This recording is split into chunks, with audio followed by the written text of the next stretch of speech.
There is something in every one of you that waits, listens for the sound of the genuine in yourself. And if you cannot hear it, you will never find whatever it is for which you're searching. And if you hear it, and then do not follow it, it were better that you had never been born.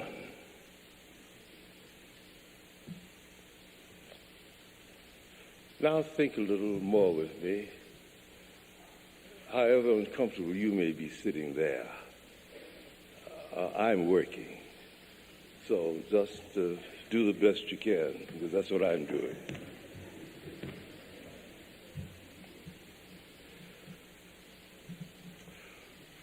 Whatever you may think about the story of your journey, and this is a very simple, practical thing. I'm not trying to preach a great sermon or anything of that sort.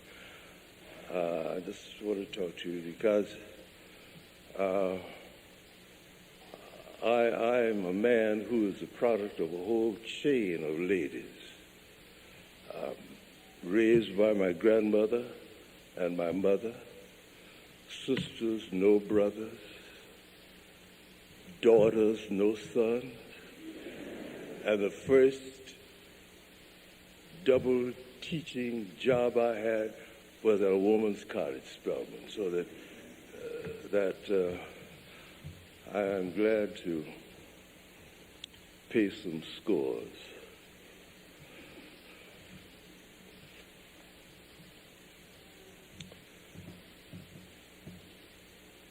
You, and please don't be bored by my repeating this over and over, you are the only you that has ever lived. Your idiom is the only idiom of its kind in all the existences. And if you cannot hear the sound of the genuine in you, you will all of your life spend your days on the ends of strings that somebody else pulls. So, I come back. There is in you something that waits and listens for the sound of the genuine in yourself. And sometimes there is so much traffic going on in your minds, so many different kinds of signals, so many vast impulses floating through your organism that go back thousands of generations, long before you were even a thought in the mind of creation. And you are buffeted by these, and in the midst of all of this, you have got to find out what your name is. Who are you? How does the sound of the genuine come through to you?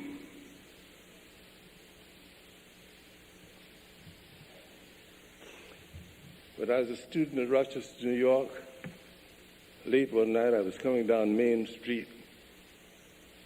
About 12:30, streetcars had stopped running, no traffic. And I thought I heard water flowing under Main Street. So the next day I asked one of my friends who lived in Rochester, is there some water, river, canal, something on the Main Street? He said, oh yes, a part of the Erie Canal goes under Main Street. But during the day, so much traffic, streetcars, automobiles, you can't hear it. But when the noise dies, then there comes floating up from under Main Street the sound of the Erie Canal.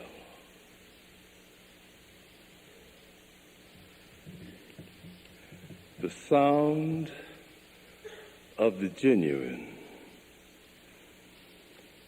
is flowing through you. Don't be deceived and thrown off by all the noises that are part even of your dreams, your ambitions, all these things, that you don't hear the sound of the genuine in you, because that is the only true guide that you will ever have. And if you don't have that, you don't have a thing. You may be famous, you may be whatever the other ideals are that are part of this generation, but you know that you don't have the foggiest notion who you are, where you're going, what you want. Cultivate whatever that is, it'll take care of itself. Cultivate the discipline of listening to the sound of the genuine in yourself.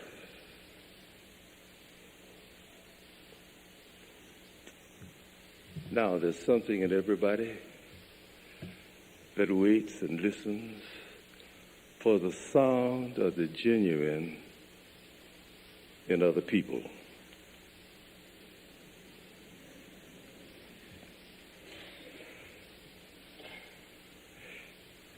And it is so easy to say that anybody who looks like him or her, anybody who acts as this person acts or the other, simply, there can't be any sound of the genuine there. I must wait and listen for the sound of the genuine in you. I must wait. For if I cannot hear it, then in my scheme of things, you are not even present.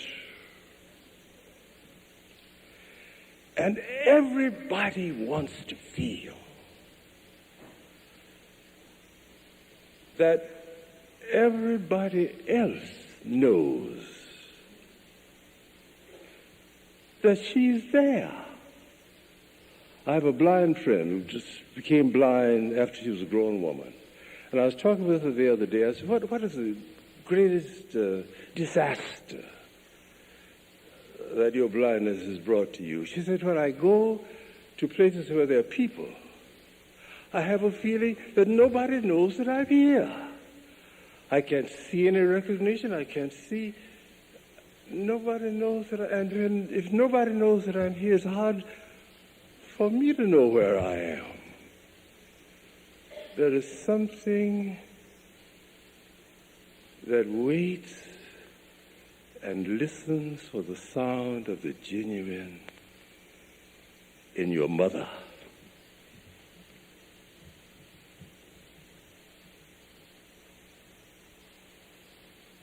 in your father,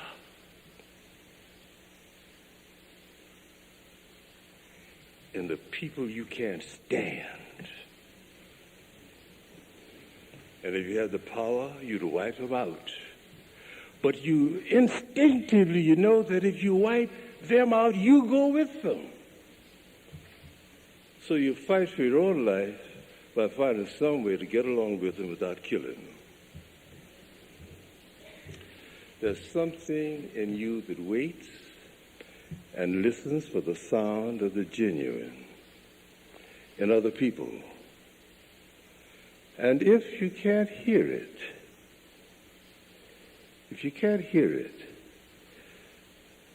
then you are reduced by that much.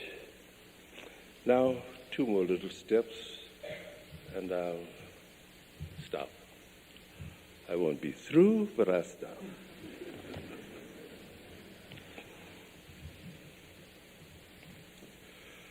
If I were to ask you, what is the thing that you desired most in life this afternoon?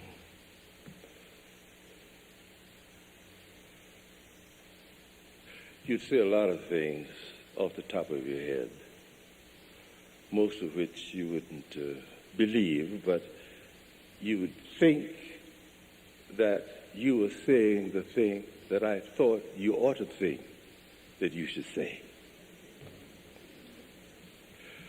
But I think that if you were stripped to whatever there is in you that is literal and irreducible, and you tried to answer that question, it may be something like this. I want to feel that I am thoroughly and completely understood, so that now and then I can take my guard down and look out around me and not feel that I will be destroyed with my defenses down. I want to feel, how to say this, I want to feel completely vulnerable, completely naked, completely exposed, and absolutely secure.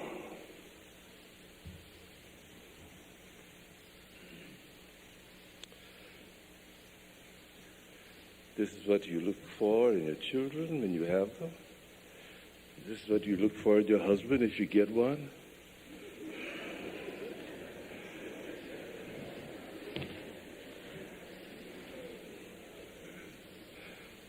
That I can run the risk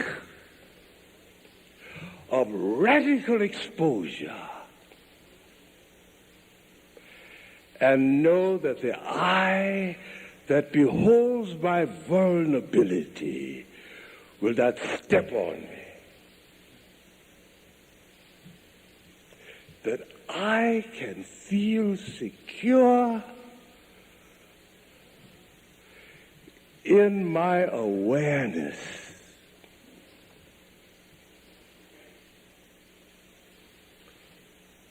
of the active presence of my own idiom in me. So, as I live my life then, this is what I'm trying to fulfill. It doesn't matter whether I become a doctor, lawyer, housewife, house husband, housewife. Oh. This is what I have to do. That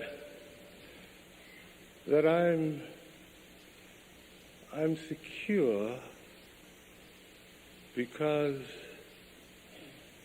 I hear the sound of the genuine in myself.